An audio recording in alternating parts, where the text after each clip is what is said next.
And now let's talk about two interesting properties, which is going to be font weight and font style. All right, so we're going to go back over here, and then we have a paragraph, right? Because we have two paragraphs over here. And let's say over here, I'm going to say this is going to have a class, and the class is going to be bold, right?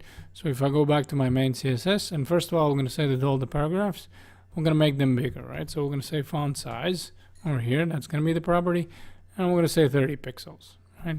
So now we make look them bigger.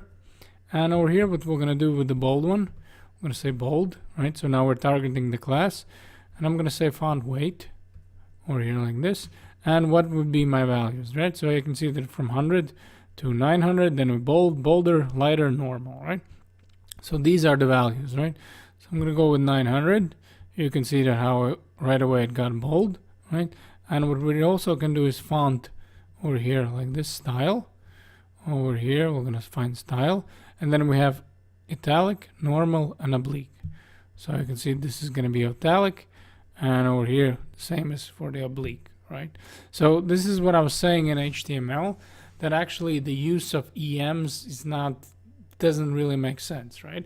Because let's say if I'd want the whole text, right? So what I'm going to do over here, I'm going to say for the body over here, and I'm going to say font style over here, style, where it is, style over here. I'm going to say italic. You can see all of them are going to turn, right?